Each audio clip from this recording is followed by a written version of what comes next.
유월절은 이스라엘 백성들이 애굽에 노예로 있을 때에 시작되었습니다.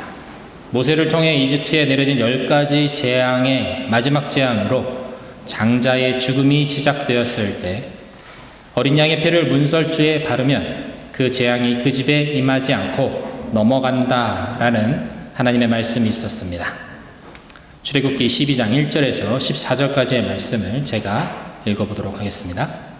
여호와께서 이집트에서 모세와 아론에게 말씀하셨다. 지금부터 너희는 이 달을 한 해의 첫 달로 삼고 모든 이스라엘 백성들에게 이 달의 10일에 각 가족 단위로 어린 양을 한 마리씩 준비하라고 하라. 식구가 너무 적어서 양 한 마리를 다 먹을 수 없으면 사람 수와 한 사람이 먹을 수 있는 양을 계산해서 자기 이웃집과 함께 나눠 먹도록 하라. 너희가 준비할 어린 양은 흠이 없고 1년 된 수컷이어야 하며 양이 없는 집은 양 대신 염소를 준비해도 된다. 너희는 그 양이나 염소를 이달 14일까지 간직해 두었다가 해질 무렵에 모든 양을 잡고 피는 그 양을 먹을 집 문설주와 상인방에 바르고 그날 밤 그 고기를 불에 구워서 쓴 나물과 누룩을 넣지 않은 빵과 함께 먹어라. 그러나 그 고기를 날 것으로 먹거나 물에 삶아서 먹어서는 안 되며 머리와 다리를 포함하여 내장이 들어있는 그대로 불에 구워서 먹어야 한다. 그리고 너희는 그 어느 것도 아침까지 남겨두어서는 안 되며 만일 아침까지 남은 것이 있으면 불에 태워 버려라. 너희가 그것을 먹을 때는 허리띠를 두르고 신발을 신고 지팡이를 든 채 급히 먹어라. 이것은 나 여호와의 유월절이다. 그날 밤에 내가 이집트 땅을 두루 다니며 사람과 짐승을 가리지 않고 이집트에서 처음 난 것을 모조리 죽이고 이집트의 모든 신들을 벌할 것이다. 나는 여호와이다. 그 피는 너희가 살고 있는 집의 표시가 될 것이다. 내가 피를 보면 너희를 넘어가겠다. 내가 이집트를 벌할 때에 너희에게는 아무 해가 미치지 않을 것이다. 너희는 이 날을 나 여호와가 행한 일을 기억하는 명절로 삼아 기념하고 대대로 지켜라. 심판을 피하기 위해서 이스라엘 백성들은 흠 없는 어린 양 한 마리를 잡아서 가족이나 이웃과 함께 나누어 먹어야 했습니다. 머리와 내장, 다리 모든 부분을 있는 그대로 통째로 불에 구워서 신발을 신고 허리띠를 메고 지팡이를 들고 급히 그것을 먹어야 했습니다. 중요한 것은 아침까지 먹고 남은 것이 있다면 그것은 불에 깨끗이 태워서 완전히 없애버려야 한다는 점입니다. 이스라엘의 제사에서 마지막에 제물이 타고 남은 부분이 있습니다. 그러면 그것을 깨끗이 태워서 없애는 것, 그것을 관제 또는 전제라고 합니다. 제사의 마지막 순간에 제물에 기름을 부어서 남은 것이 완전히 제단에서 타서 없어지게 하는 그런 과정이었습니다. 사도 바울은 빌립보서 2장과 디모데후서 4장에서 이 단어를 사용해서 자신의 생명이 전제처럼, 이 관제처럼 부어져서 사랑하는 교회 성도들이 주님께 온전히 드려지는데 자신의 삶이, 인생이 쓰임받기를 원한다 라고 고백하기도 하였습니다. 남은 것을 깨끗이 태운다, 남겨두지 않는다 라는 것은 하나님께 온전히 드려진다 라는 의미를 가집니다. 이것은 제사의 기본이기도 하고 오늘날 우리가 드리는 예배의 기초가 되기도 합니다. 우리는 이 말씀에서 유월절이 최초의 집단적인 번제와 화목제, 그것으로 하나님 앞에 드려지고 있는 예배라는 것을 알 수가 있습니다. 레위기에 등장하는 번제와 화목제의 요소들이 매우 유사한 출애굽기의 이 말씀을 통해 하나님께서 유월절을 통해서 전하시고자 하는 메시지가 있다라는 것을 우리는 알 수 있는 것입니다. 바로 흠없는 어린 양, 예수 그리스도의 십자가의 죽으심을 이미 하나님께서는 만세전에 염두해 두시고 이스라엘 백성들에게 유월절의 규례를 지키게 하셨다라는 것이죠. 이집트에서 노예로 400년의 세월을 보낸 이스라엘 백성들은 모세와 아론이 전하는 이 말씀의 의미는 무엇인지 이해할 수는 없었습니다. 하지만 이집트와 파라오를 향한 9가지 재앙을 통해서 그들은 하나님의 살아계심과 하나님의 백성들을 꼭 애굽에서 이끌어내시겠다는 그 하나님의 의지는 충분히 확인할 수 있었습니다. 그렇기 때문에 이스라엘 백성들은 경외함과 두려움으로 말씀대로 양을 잡아 그 피를 문설주, 도어 프레임에 발랐습니다. 말씀에 순종한 것입니다. 말씀에 순종한다라는 것은 때때로 이처럼 이해가 되지 않더라도 좀 이상하더라도 하나님을 경외하는 마음으로 그것을 행하는 것입니다. 그리고 이 유월절의 의미가 그때는 다 이해가 되지 않았습니다. 하지만 예수 그리스도의 십자가의 죽으심으로 인해 어린 양의 피의 의미가 다시금 조명되고 그리고 우리에게는 그것이 새로운 은혜로 이해되는 것처럼 우리 인생에도 순종의 시간을 지나서 하나님의 때가 되면 그 모든 말씀의 의미가 비로소 해석되고 확증되는 때가 오게 됩니다. 혹시 기도하고 있는데 응답을 주시지 않아 답답한 분 계십니까? 풀리지 않는 마음의 상처와 어려움 때문에 힘들어하고 계시는 분 혹시 계십니까? 지금은 비록 모든 것에 대해 답을 주시지는 않지만 주시는 말씀에 순종하며 끝까지 기도하며 나아가면 우리 삶을 인도하시는 하나님의 선하신 손길을 찬양하며 하나님 앞에 영광을 돌리는 날이 곧 오게 된다는 것을 꼭 믿으시기를 바랍니다. 다 이해되지가 않더라도 하나님의 말씀에 그 언약에 믿음으로 순종하는 저와 여러분 되시기를 주님의 이름으로 축원드립니다. 예수님과 제자들이 예루살렘 가까이에 이르렀을 때에 마침 유대인의 명절인 유월절, 곧 내가 그 피를 보고 넘어가리라 라는 뜻의 이 유월, 영어로는 패스오버라는 뜻의 이 유월절의 절기가 마침 시작되고 있었습니다. 이스라엘에서는 유월절이 되면 각처에서 사람들이 예루살렘으로 모여듭니다. 엄청난 인파가 모이는데 지금도 예루살렘 전체 인구의 약 6배가 그때 모인다고 합니다. 수많은 이적과 기적을 베푸심으로 이스라엘에서 예수님을 모르는 사람은 없던 때였습니다. 수도인 예루살렘이 가까워질수록 제자들의 기대감은 점점 더 부풀어 올랐습니다. 예수님이 왕이 되시면 변화할 세상에 대한 기대감, 그리고 예수님과 함께 변화할 자신들의 신분에 대해서 많은 상상을 하며 심지어 서로 누가 더 큰지, 누가 더 높은 자리에 오를 것인지 신경전을 벌이는 상황에까지 이르게 되었습니다.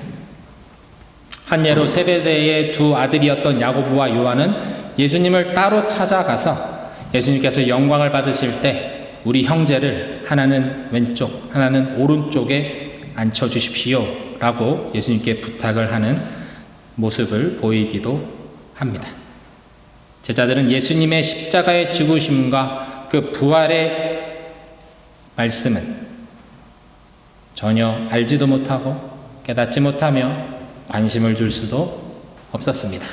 차분히 예수님의 말씀의 뜻을 생각해 볼 여유, 그런 것도 없었습니다. 왜냐하면 곧 D-Day가 다가오기 때문입니다. 예루살렘에 거의 다 왔습니다. 예루살렘 성이 눈앞에 보이고 있었습니다. 게다가 마침 사람들이 가장 많이 모이는 절기인 유월절이 되었습니다. 너무나도 완벽한 타이밍이었습니다. 제자들은 거사를 치르기 위해서 이보다 더 좋은 날은 있을 수 없다라고 생각했을 것입니다. 그러나 예수님께서 유월절에 예루살렘에 들어가신 이유는 유월절의 어린 양이 되어 십자가의 죽으심으로 이스라엘은 물론 인류에게 내려진 그 영원한 죽음의 재앙을 자신의 피로 넘어가게 하시기 위해서였습니다.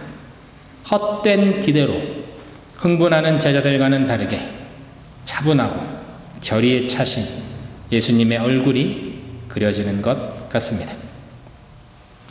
예루살렘 인근 마을에 도착하신 예수님과 제자들은 베단이라는 마을에 머물기로 하셨습니다.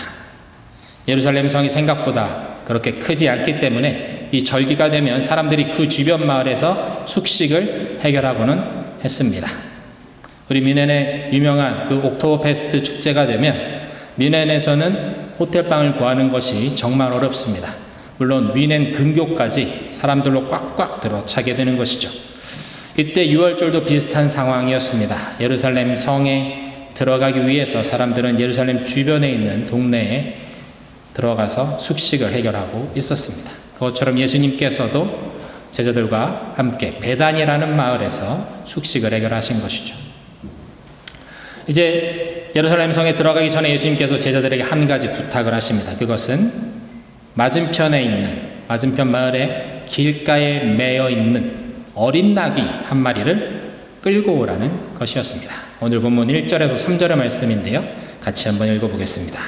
시작. 그들이 예루살렘 가까이에 곧 올리브산에 있는 벳바게와 베다니 가까이에 이르렀을 때에 예수께서 제자 둘을 보내시며 그들에게 말씀하셨다. 너희는 맞은편 마을로 가거라. 거기에 들어가서 보면 아직 아무도 탄 적이 없는 새끼 나귀 한 마리가 매어 있을 것이다. 그것을 풀어서 끌고 오너라. 어느 누가 왜 그러는 거요? 하고 물으면 주님께서 쓰시려고 하십니다. 쓰시고 나면 지체 없이 이리로 돌려보내실 것입니다. 하고 말하여라. 예수님께서는 아무 낙이나 좀 구해와라. 그렇게 말씀하지 않으시고 아주 구체적으로 맞은편 마을에 지금 묶여있는 어린 낙이 한 마리에 대해서 말씀하셨습니다.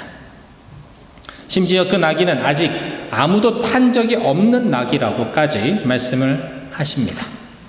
만약 주인이 왜 남의 나귀를 가지고 가느냐 물어볼 때는 주님께서 쓰시려고 하십니다 라고 말하면 나귀를 내어줄 것이다 라고 마치 가까운 미래를 훤히 보고 계시는 것처럼 예수님께서는 제자들에게 말씀해 주셨습니다. 이 이해되지 않는 명령에 순종해서 주님의 말씀을 따라 건너편 마을로 간 제자들은 예수님의 말씀대로 매어있는 어린 나귀 한 마리를 발견하게 됩니다. 그리고 말씀하신 대로 그것을 풀어 끌고 가려고 하자 당황한 주인이 왜 나귀를 가져가냐 물었고 제자들은 또 말씀하신 대로 주께서 쓰시려고 하십니다 라고 대답했습니다. 놀랍게도 나귀의 주인은 군말 없이 자신의 나귀를 제자들에게 내어 주었습니다. 원어로 이 부분을 읽어보면 퀴리오스라는 단어가 등장을 합니다. 그 뜻은 주인이라는 뜻입니다. 문맥상 이 퀴리오스는 나귀의 주인을 가리키지 않고 분명히 예수님을 가리키고 있습니다. 나귀의 원래 주인이신 분이 이 나귀를 사용하기 원하십니다 라는 뉘앙스의 말을 전한 것이죠. 그 말씀에 모두가 거부하지 않고 순응했다라는 것입니다. 이 말씀의 뜻은 무엇이냐면 만물을 창조하신 하나님의 아들 예수 그리스도의 주권이 선포된 것이었습니다. 예수님이 누구신지 드러나는 계시의 순간이기도 했던 것입니다. 모든 것이 주님의 것이고 우리는 그분의 것을 잠시 맡고 있는 청지기입니다. 주님이 우리에게 주신 것들이 있습니다. 우리에게 맡겨주신 것들이 있습니다. 우리는 이 세상을 살아가면서 우리는 그것을 잘 가지고 있다가 주님이 원하시는 날 내어드릴 수 있어야 합니다. 그것이 참된 신자의 삶입니다. 주님께서 찾으시는 날 내어드릴 것이 없는 자들에 대한 비유의 말씀이 오늘 본문 다음으로 이어지는 말씀인 열매 없는 무화과 나무에 대한 이야기입니다. 어린 나귀 한 마리, 길가에 피어난 꽃 한 송이 모두가 다 주님의 창조물이고 주님의 소유이기 때문에 소중합니다. 세상을 다스리는 믿음의 자녀가 되기 위해서 우리에게 필요한 것이 있다면 그것은 물질과 재물에 묶이지 않고 그것을 다스리는 지혜라 할 수 있습니다. 이것은 단순히 지혜만이라고 할 수 있는 것이 아닌 그리스도의 자녀된 권세 안에 있는 지혜라 할 수 있을 것입니다. 모든 것이 주님의 것임을 고백하는 참된 주님의 자녀들은 주님이 원하실 때 나에게 맡겨주신 것들을 주님 앞에 내어드릴 수 있는 믿음의 사람들이라 할 수 있을 것입니다. 물론 어떻게, 어째서, 왜 라는 것에 대해서 구체적인 설명은 오늘 본문처럼, 오늘 본문의 나귀를 내어준 주인처럼 들을 수 없고 알 수 없을 때가 더 많이 있습니다. 그러나 청지기로 주님의 것을 맡은 자로 영원한 하나님의 나라를 꿈꾸는 자로 그렇게 세상에서 살아간다면 주님께서 우리를 주님의 때에 쓰시고 또 채우시고 선하게 인도해 주실 것입니다. 그렇게 쓰임받는 저와 여러분 되시길 주님의 이름으로 축원을 드립니다. 제자들이 새끼 나귀를 예수님께 끌고 왔습니다. 그러자 남은 제자들은 그 나귀의 등에 겉옷을 걸쳤습니다. 그러자 예수님께서는 그 나귀 위에 올라타셨고 이제 예루살렘 성을 향해서 출발하셨습니다. 오늘 본문 7절의 말씀인데요. 우리 한번 같이 읽겠습니다. 시작. 제자들이 그 새끼 나귀를 예수께로 끌고 와서 자기들의 겉옷을 그 등에 걸쳐 놓으니 예수께서 그 위에 올라타셨다. 요즘 같은 시대에 나귀를 보려면 우리는 동물원에 가야 합니다. 하지만 예전에 나귀는 농경사회에서 꼭 필요한 동물이었다고 합니다. 힘이 좋고 건강한 편이었기 때문에 때로는 사람을 태우기도 하고 짐수레를 끌거나 밭일에 동원되었다고 합니다. 하지만 나귀를 탄다라는 것은 말을 타거나 노새를 타는 것에 비해 그리 멋진 일은 아닙니다. 게다가 예수님께서 타신 나귀는 그냥 나귀가 아닌 새끼, 곧 어린 나귀였습니다. 어린 나귀는 아직 연글지 못해서 그다지 힘이 세지도 않고 수레를 끌거나 밭일에 사용할 수 있을 만큼 그렇게 강하지도 못했습니다. 그래서 그저 어린아이들이 타고 노는 정도밖에 되지 않았습니다. 한마디로 말하면 거의 쓸모가 없었다라고 할 수 있을 것입니다. 예수님께서 이런 어린 나귀를 선택하신 데는 남다른 이유가 있었습니다. 그것은 바로 메시아에 대한 스가랴 선지자의 예언을 이루기 위해서였습니다. 마태복음 21장 2절에서 5절의 말씀을 제가 현대인의 성경으로 읽겠습니다. 너희는 맞은편 마을로 가거라. 거기에 가면 나귀 한 마리가 나귀 새끼와 함께 매여 있을 것이다. 그 나귀들을 풀어서 끌고 오너라. 누가 무슨 말을 하면 주님께서 쓰신다고 하여라. 그러면 곧 보내줄 것이다. 이것은 다음과 같은 예언자의 예언을 이루기 위해서였다. 시온 사람들에게 말하라. 보라, 너희 왕이 오신다. 그가 겸손하여 나귀를 탔으니 어린 나귀 곧 나귀 새끼이다. 마태복음 21장 5절 말씀은 스가랴 9장 9절의 말씀을 그대로 인용하고 있습니다. 스가랴 선지자는 시온의 왕이 오신다, 이스라엘의 왕이 오신다, 하지만 세상의 왕과는 다른 모습으로 오신다 라고 예언하였습니다. 그것은 우리가 생각하는 모습과 전혀 다른 방식으로 메시아가 오신다라는 뜻이었습니다. 놀랍게도 그 방식은 아무도 타지 않은 어린 나귀를 타고 오는 왕의 모습이었습니다. 위엄이 있는 모습으로 백마를 타고 화려한 왕관을 쓰고 호위병들과 함께 성으로 들어오는 그런 세상의 왕들과는 전혀 다른 모습으로 오신다라는 것이었습니다. 왕이라면 당연히 갖추어야 할 부분들, 인간적으로 봤을 때 누구나 한눈에 인정할 수밖에 없는 압도적인 모습의 그 화려함, 위엄, 그런 모습의 왕과는 거리가 먼 모습이었습니다. 예수님께서는 오직 이 스가랴 선지자를 통해서 말씀하신 그 예언의 말씀을 이루기 위해 이 어린 나귀를 선택하셨던 것입니다. 스가랴 선지자는 말했습니다. 그가 어린 나귀를 타는 이유는 겸손 때문이다. 그가 겸손하기 때문이다. 예수님은 겸손의 왕이셨습니다. 여러분, 세상의 왕은 겸손해서는 안 됩니다. 왕으로서 품위가 더 중요하기 때문에 왕이 너무 겸손하면 모양이 빠지는 것이죠. 세상의 왕이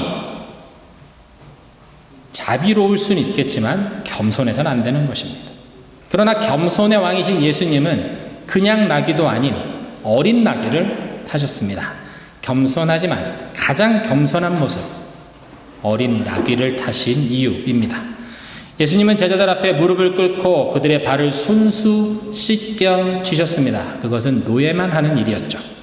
더럽고 초라한 삶을 살아가는 맹인 거지 바디메오의 눈을 만져주셨고 눈을 뜨게 해 주셨습니다. 부정하다며 아무도 쳐다보지 않고 말도 걸어주지 않는 나병 환자를 어루만지시며 그를 회복시켜 주시는 분이 우리 예수님이셨습니다. 가장 낮은 자리에 있는 사람들을 찾아가셨고 그들과 함께 먹으셨습니다. 그리고 그들에게 영원한 하나님의 나라가 있다. 너희도 갈 수 있다. 말씀해 주셨습니다. 애초부터 예수님은 이 땅에 오실 때 우리가 잘 알듯이 말구유에 누이셨습니다. 그리고 가장 잔인하고 처참한 십자가에서 죽으시는 그날까지 예수님은 낮고 낮은 자의 삶을 사셨습니다. 우리는 지난 주일에 너희는 나를 누구라 하느냐? 라는 예수님의 질문에 대해서 나눴습니다.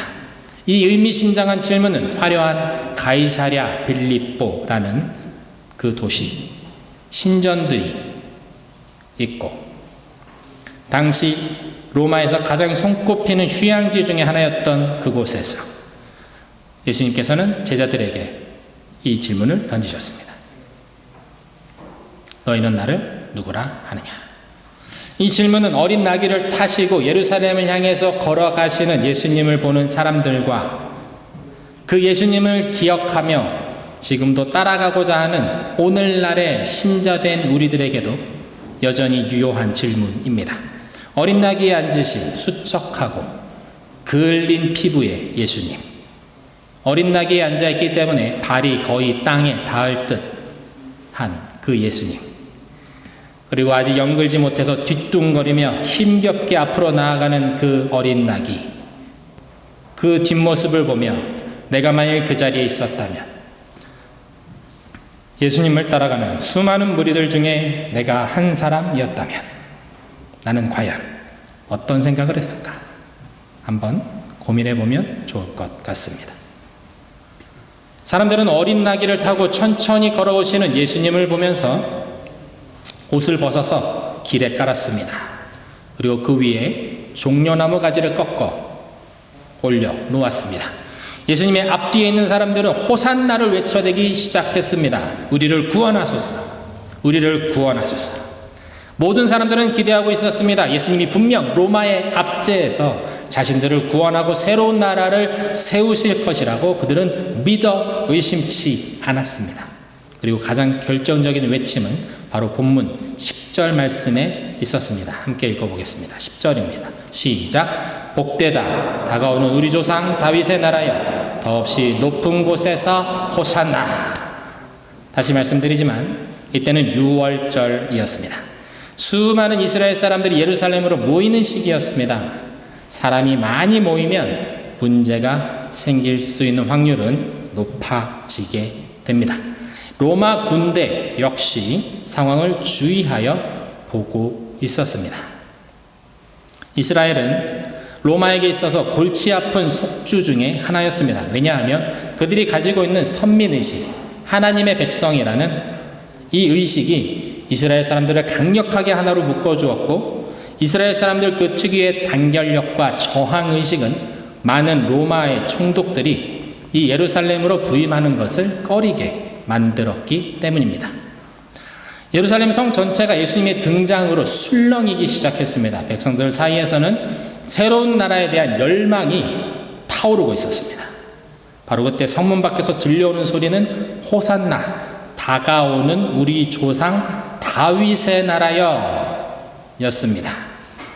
일제강점기에 저작거리에서 대한독립 만세를 외치는 것, 그것과 지금 다름없는 상황입니다. 로마 총독의 입장에서는 또 한 번 폭동의 기운이 감지되는 순간이었습니다. 또한 종교 지도자들이었던 바리새인들과 서기관, 제사장들은 하나로 똘똘 뭉쳐서 예수님을 어떻게 죽일까 고민하고 있었습니다. 예수님으로 인해 온 성이 동요하고 전국적으로 혼란이 일어날 것에 대해 그들은 염려하고 있었습니다. 지금까지 그들이 지키고자 했던 것, 그 종교적 이권과 지위들이 흔들릴까 봐 그들 역시 긴장하고 있었습니다.